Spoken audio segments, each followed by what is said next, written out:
Hello and welcome to this edition of What the Hell Just Happened, the vlog that's been fighting mendacity with utmost tenacity for almost 2 years. I'm your host, Martin Ganapoler. It's been a hell of a week. On Monday, Rick Perry resigned. He's implicated in this whole Ukraine imbroglio, and believe me, he's in it from his dancing shoes right up to his eyeballs. So first he said that he would comply with the congressional subpoena for documents.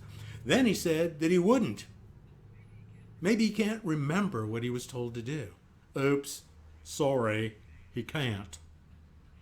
On Tuesday, Fiona Hill, the White House's foremost Russia expert, testified to Congress confirming everything the whistleblowers have thus far claimed.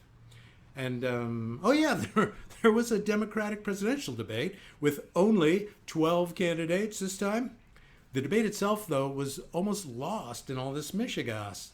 On Wednesday, it was announced that the president had awarded himself a no-bid contract to host the G7 summit in 2020 at Trump Doral Golf Resort.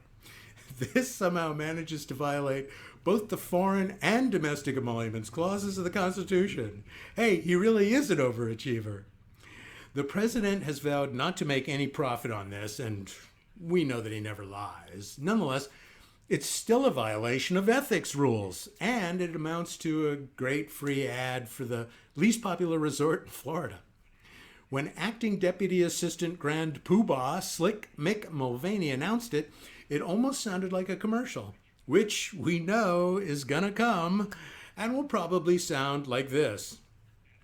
And while at Trump Doral, our G7 guests will enjoy 3 professional golf courses, world-class gourmet food in any one of our many fine restaurants, 24-hour valet and concierge services, luxurious accommodations complete with a presidential portrait in every sitting room, and fine views from the balconies. Bedbugs largely eradicated.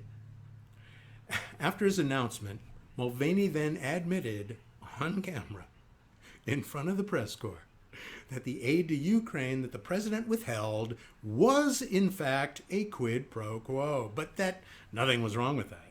They did it all the time, and that we should all just get over it. He might as well have said, of course the president cheats on Melania. He always has. Get over it. On a more somber note, that's the morning that Elijah Cummings passed away. He was a longstanding congressman from Baltimore and was a passionate voice for American ideals and the rule of law. And on that same day, Dandy Donnie wrote a letter to Turkish President Erdogan with his own tiny ham hands, telling him not to be a tough guy or a fool. Of course, then he had to send Pouty Pence and Mike the Pimp Pompeo to Turkey to kiss some Erdogan ass, which included giving him exclusive permission to cleanse all the Kurds out of Syria. Shameful, right? But wait, there's more. This action also gave Putin and Assad substantial control of the region, which is everything they always wanted as well. But don't worry, because the U.S. got bupkis out of this deal. Nothing.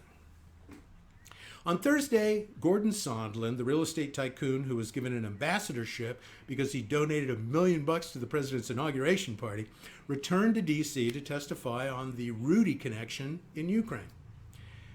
By the way, Sondland spent the same amount, $1 million, on a refurbishment of his residence in Brussels, only this time we paid for it. On Friday, we finally got some good news to round out the week. Out in space, International Space Station sensors reported that one of the solar battery chargers was broken. Naturally, NASA responded quickly by dispatching 2 astronauts to make those repairs. We have the right people doing the right job at the right time, said NASA Administrator Jim Bridenstine as he watched the mission from NASA headquarters. But what makes this story so cool is that the 2 intrepid spacewalkers were Christina Koch and Jessica Meyer.